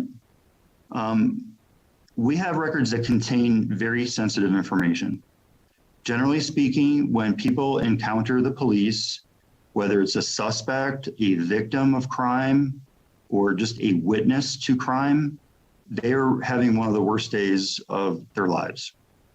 So our records contain things like criminal history information, details about allegations and accusations that are being made, admissions that could be embarrassing to people. Our body-worn camera shows the inside of people's houses, which we have to protect. Body-worn camera may also show graphic images. We possess records that contain the identities of confidential informants. We have information that in some cases, if released, could cause a person to face retribution from a criminal suspect, including violence. And our records, some of them are intended to be used in criminal prosecutions. Sometimes we get requests before those criminal prosecutions even take off. So for all of those reasons, we have to be constantly vigilant that we do not do certain things like impair a defendant's right to a fair trial. The premature release of information could do that, and the courts recognize that. But we also have to be cognizant of individuals' rights to privacy. And also there's various statutes that simply make certain records absolutely confidential, which leads, well, and of course, we also have to be vigilant, of course, that the public has a right to public records. The law recognizes that as a public entity, we are obligated to balance the public's right to records and transparency with other individual rights like privacy rights, victim rights, witness rights. We are also obligated to redact records. For instance, maybe only part of the video is confidential, but the other part is not. Maybe part of a record is confidential, but the other part is not. So when we balance out all of these interests, if redactions are required, that's a complex process and it's time consuming. We are very proud of this new unit that we stood up. Of the 5,000 requests that we received in 2020, again, a vast majority were not a problem. When disputes do begin to arise, we try to work them out, always keeping in mind the Nevada Supreme Court's balancing test that we are obligated to implement. To demonstrate our success, I can tell you that LVMPD has been sued just 3 times in 2020 out of those 5,000 requests. One of those I was able to work out without any problem to the satisfaction of the requester. With regard to the other 2, they were both filed by the media, and in both cases, Metro prevailed. The judge agreed with us that we were asserting legitimate privacy and law enforcement interests that required maintaining the files as confidential. Incidentally, also in 2020, Metro prevailed in a pending appeal with the adverse party being the media. So it's not just in district court, but it's in the appellate courts as well that courts recognize that there are legitimate interests to be protected. Now, you don't hear about those cases in the news, but the reason that Metro prevailed is, again, the courts do recognize that there's these interests that have to be protected, not only privacy, but law enforcement interests, especially when we have records about a pending case and the case hasn't even gone to a criminal trial. So I'm here to say that responding to public records requests is important. We take it very, very seriously. Most of the time, there are no issues whatsoever. We do everything possible to avoid disputes. But sometimes the issues are complex, and in those rare cases when disputes arise and cannot be resolved between the parties, then yes, ultimately it is up to courts to resolve. That's just like a dispute over a contract or a dispute over employment or a personal injury action. If the parties can't resolve it, that's why we have courts. We're opposed to this bill because increasing the amount of attorney's fees and costs that can be awarded is not going to make some of these requests any less complex. It's not going to eliminate the need for courts. It's just not going to be effective. And frankly, it's just not fair to penalize the public taxpayer when public entities are acting in good faith, asserting privileges that they are entitled to assert under the law. So with that said, Mr. Chair and members of the committee, that concludes my testimony, and I'm more than happy to take any questions that anyone might have. And thank you for your testimony this morning. Members, any questions?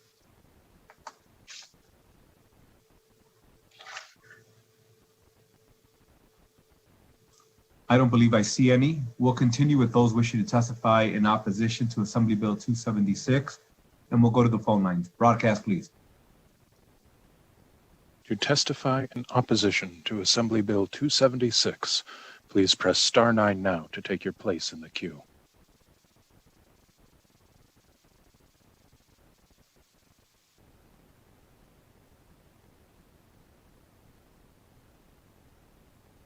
Caller with the last 3 digits of 229, please slowly state and spell your name for the record.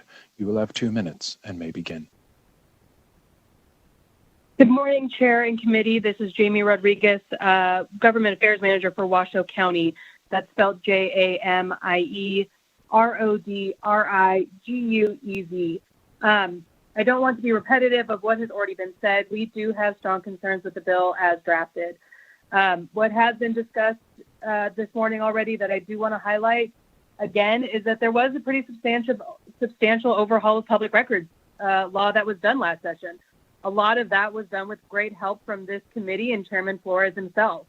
We support those measures and those changes to help clarify some of the law and, as the proponents of the bill now state, give that law some more teeth. We do feel it's very important to be good stewards of all information and public records that we do in fact possess as a local government.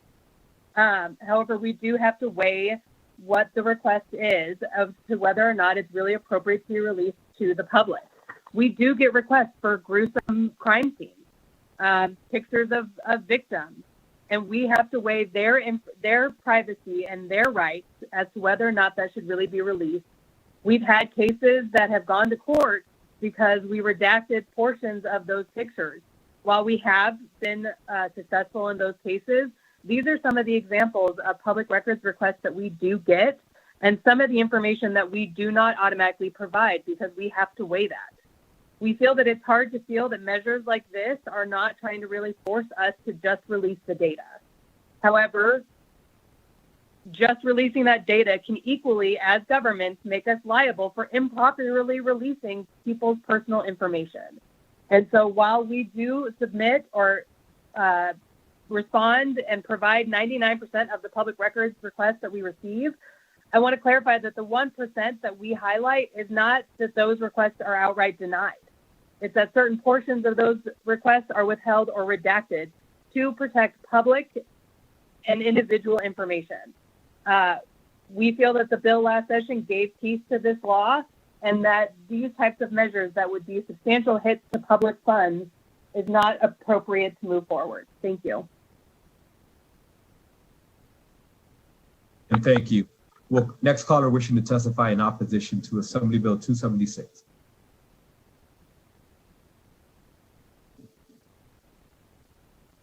Caller with the last 3 digits of 380. Please slowly state and spell your name for the record. You will have 2 minutes and may begin. Thank you, Mr. Chairman, members of the committee. For the record, Kelly Crompton, representing the city of Las Vegas. That's KELLYCROMPTON. The City of Las Vegas is in opposition to AB 276 as written and echo the comments of my colleagues that have spoken before me. The current public records laws work, and the overhauls done last session have helped to make the laws better. The City of Las Vegas takes our duty to provide these records seriously, has dedicated staff that are assigned to respond to public records requests, and almost every time a rest is filled quickly and without charge to the requester. Although supporters of the bill have stated that obtaining records can be complicated, our process is simple and user-friendly. You can go to our website at lasvegasnevada.gov/records request, or you can type records request in the search bar on the front page of our website. That prompt gives you step-by-step instructions on how to submit a request. You can also check the status of your request and search frequently asked questions on records requests. Most complications usually come from an individual that does not know the agency to request a record from. For an example, high percentages of our records requests at the City of Las Vegas are actually meant for Clark County, the Clark County School District, and most recently for Dieter. The City of Las Vegas spends the time to direct individuals to the proper agencies and provides contact information to those agencies just to ensure that requesters get the information that they are actually looking for. In fact, supporters of this bill have publicly acknowledged the city for our efforts to provide transparency. On January 30th of 2020, the editor of the Las Vegas Review-Journal, in his email to his readers, praised the city for their efficiency in providing public records by stating, quote, "Our coverage of the Alpine Fire has relied heavily on public records, and I am happy to report that the City of Las Vegas has worked with us to make sure that we have the access to those records that you pay for." Thank you for your time, and as I said, we are in opposition of this bill. And thank you. We'll continue with those wishing to testify in opposition to Assembly Bill 276. Caller with the last three digits of 718. Please slowly state and spell your name for the record. You will have 2 minutes and may begin. Thank you, Chair Flores and Vice Chair Torres, for allowing my statement of opposition. My name is Wesley Harper, WESLEY-HARPER. I am the Executive Director of the Nevada League of Cities and Municipalities. The League is respectfully but resolutely in opposition of AB 276. We do appreciate the discussion, the work of the sponsor to bring this bill forward, and the distinguished members of the Assembly Committee on Government Affairs for hearing it. It is the information of the League that, with few exceptions, public record requests are routinely and overwhelmingly processed and granted. This bill, while seeking a laudable outcome, is constructed to create wide-ranging negative consequences. A proposed statutorily mandated penalty such as this is typically intended to punish willful and pernicious conduct. We assert that this type of penalty is best determined by the court based upon the specific facts and demonstrated conduct in each case. It is a blind and blunt mechanism for the legislature to predetermine that bad faith was the cause for the denial or the delay of a public record request. Each public request sets in motion a balancing test for local governments to weigh the public interest of disclosure versus the privacy interests of those whose information is disclosed. The decision to disclose is not always clear, and therefore sometimes litigation becomes the path for resolution. It seems to be inconsistent with the intent of the bill to impose a harsh financial penalty in cases where the court's determination is necessary to resolve a bona fide and legitimate dispute. To further complicate matters, a clear definition of public record has not been provided by NRS. This shifts the burden of interpreting what a public record actually is to local governments. It is certainly not clear that every and all documents and information in the purview of a local government should be disclosed at the request of any resident or private entity for any reason whatsoever. This bill seemingly requires perfection in interpretation on the part of local governments without providing the raw materials to achieve it. If this bill also included a definitive and clear definition of a public record, it would significantly improve its construction. Lastly, establishing a strong financial incentive in the event of a finding for the plaintiff also creates a strong incentive to file non-meritorious lawsuits, and with it, an increased demand on local government resources to process and defend these claims. This increase in demand for resources comes at the expense of services that could otherwise be provided to residents. Again, thank you very much, Mr. Chair, for your attention and allowing my statement of opposition. And thank you for joining us this morning. Next caller wishing to testify in opposition to Assembly Bill 276. Caller with the last three digits of 863. Please slowly state and spell your name for the record. You will have 2 minutes and may begin. Mr. Chair, members of the Assembly Committee on Government Affairs, my name is Vincent Guthreau. That's V like Victor, I-N-S-O-N. Last name is Guthreau, G-U-T-H-R-E-A-U. I serve as the Deputy Director of the Nevada Association of Counties, or NACO, whose members are all 17 of Nevada's counties. I don't want to be redundant for the committee. You've heard great reasons already of why we're testifying in opposition to AB 276. We do appreciate the sponsor reaching out to local governments to help us understand his intent and goal of this legislation, but a more than doubling of fines could incentivize outrageous public records, and counties are entrusted with the public's right to know and along with the public's trust, and we must balance those public records requests against this standard with every request. We believe that the existing penalties in statute are sufficient to address those cases where there may be a bad actor, and we believe that the bipartisan bill that was passed in the 2019 session, SB 287, struck a balance between fines and those governments that are acting in good faith to individuals. So echoing the comments of some of the previous opposition testimony, I just want to make it short, and thank you, Mr. Chair, for the opportunity to provide testimony today. And thank you for joining us this morning. Next caller wishing to testify in opposition to Assembly Bill 276. Caller with the last three digits of 692.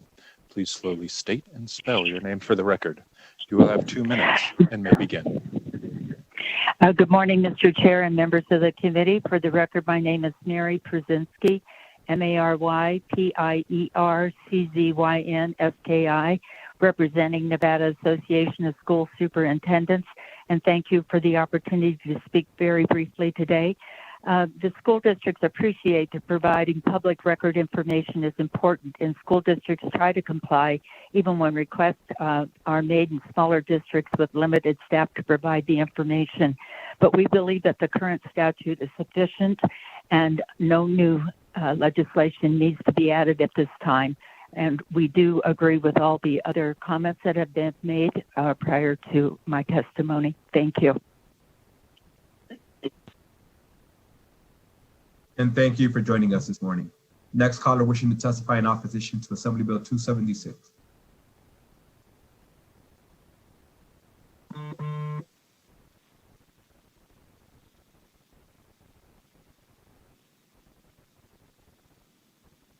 And we'll go to the next caller wishing to testify in opposition to Assembly Bill 276. Thank you, Chair Flores, members of the Assembly Government Affairs Committee. My name is John Jones, and I'm here on behalf of the Nevada District Attorneys Association. We are in opposition to AB 276. We join in the arguments made by Mr. Cherry with the Urban Consortium and Mr. Christian with the Las Vegas Metropolitan Police Department. AB 276 is strictly punitive and does not allow for any argument that litigating the public records issue was legally justified. The bill allows for a windfall without justification. As Mr. Christian artfully put it, governmental entities have an obligation to protect sensitive personal information in our possession. If an agency just releases this type of information, they would risk damages and privacy claims asserted by those whose information is released. In the coroner's case specifically cited by the proponents of the bill, the Nevada Supreme Court found that the coroner established a privacy interest in certain medical and health information. Based on an AG opinion, NRS 432B, and other legal arguments, the coroner had no choice but to assert confidentiality with respect to these records. And the analysis of the Nevada Supreme Court validated that position. And I encourage you to go read the case. It's Clark County, Office of the Coroner versus Las Vegas Review-Journal. That's 136 NEV 44. There are changes that need to be made to our public records law, including better definitions of a public record and more clarity of when exceptions apply. We encourage the legislature to work with us on these changes instead of increasing the punitive aspect of the statute. Thank you for your time, Mr. Chairman. Thank you. And we'll continue with opposition on Assembly Bill 276. Next caller, please. Caller with the last three digits of 084. Please slowly state and spell your name for the record. You will have 2 minutes and may begin.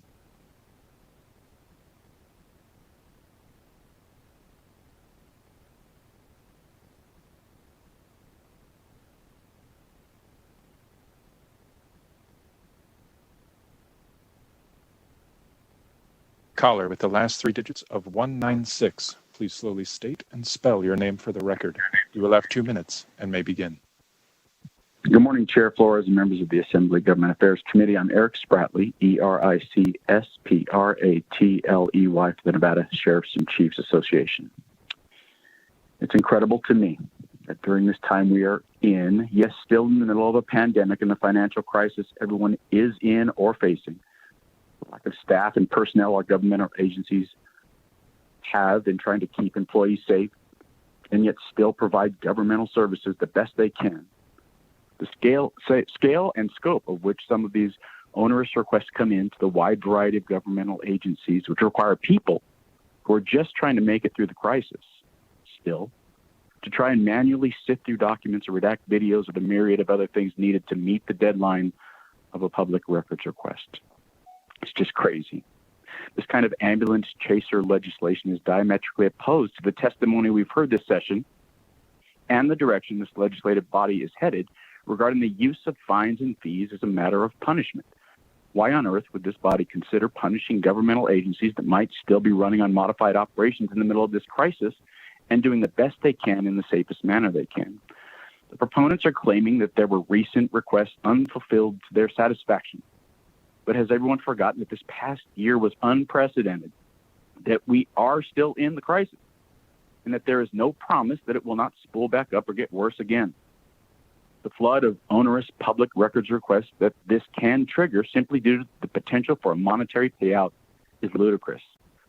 The suggestion you heard here today to move the penalty to the individual employee is absurd and an offensive suggestion to make against the outstanding public servants in the state of Nevada. Yes, I would not support this legislation in a normal year, but the timing for this proposed money grab is embarrassing, irresponsible, and should not be considered. Thank you, Mr. Chair.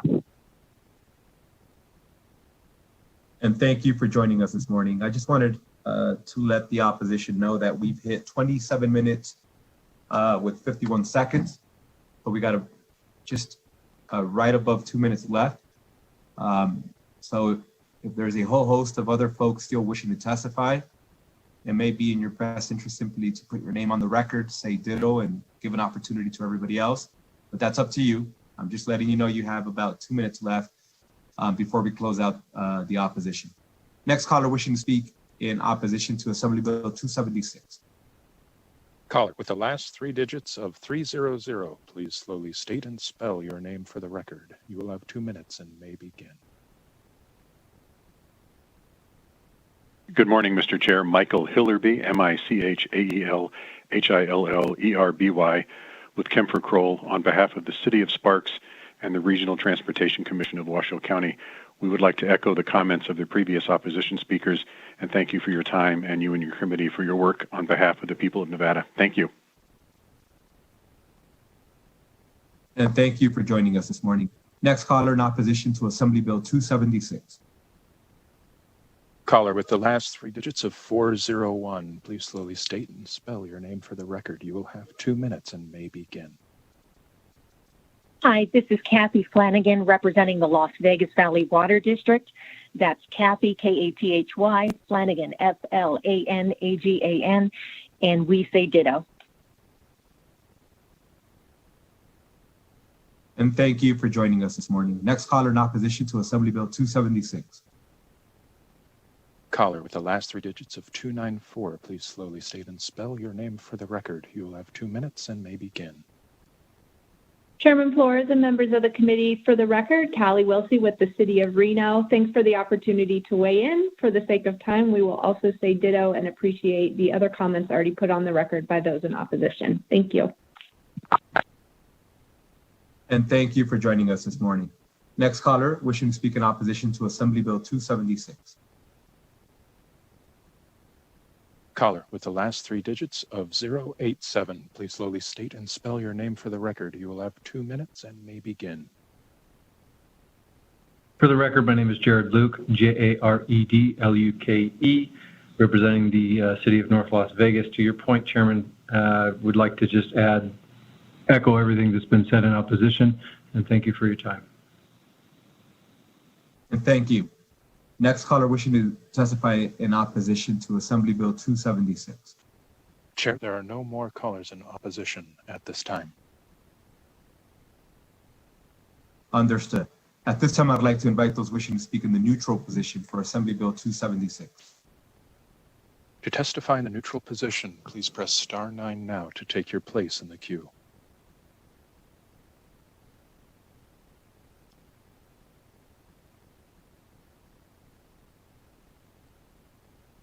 Chair, there are no more callers in the neutral position at this time. Understood. At this time, we'll come back to Assemblyman Matthews for any closing remarks you may have. Thank you, Mr. Chairman. Thank you to all the members of this committee for hearing this bill today. I also want to thank all those who called in to testify, and I especially appreciate today's co-presenters, Ms. Wellborn and Mr. Felner.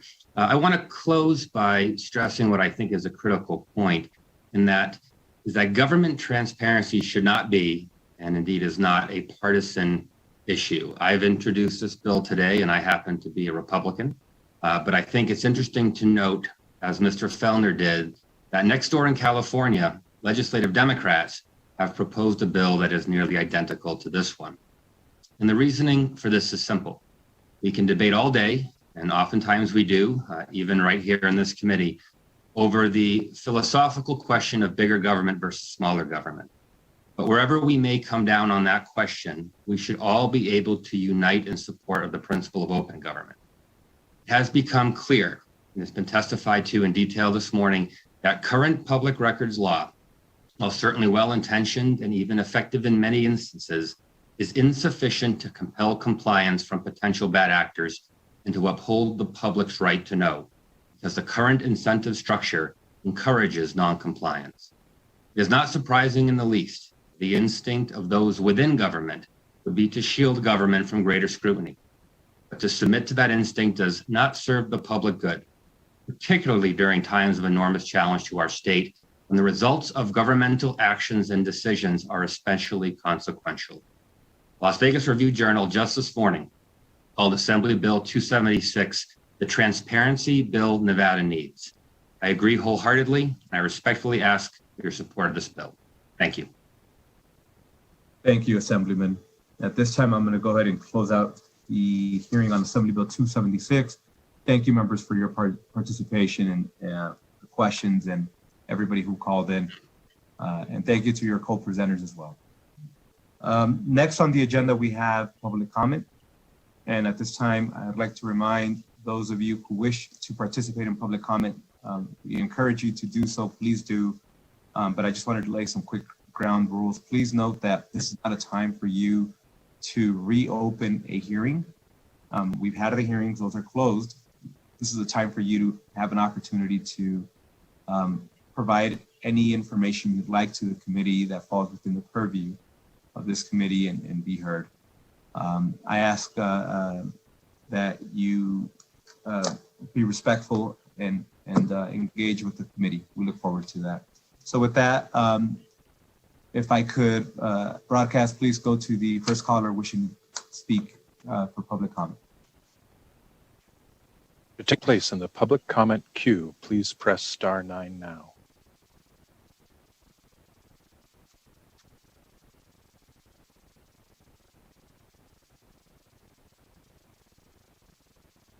Chair, the public line is open and working, but there are no callers at this time. Thank you. At this time, we'll close out public comment. And again, thank you, members, for your work this morning. I want to remind you that for tomorrow, March 23rd, we have two bill hearings, Assembly Bill 270 and Assembly Bill 307. Please give yourself an opportunity to review those ahead of time. We'll also be doing a work session document. Please make sure that you review the items on the work session document: Assembly Bill 2, Assembly Bill 21, Assembly Bill 111, Assembly Bill 153, and Assembly Bill 184. With that, members, thank you for the work, and I will see you tomorrow morning at 9 a.m. This meeting's adjourned.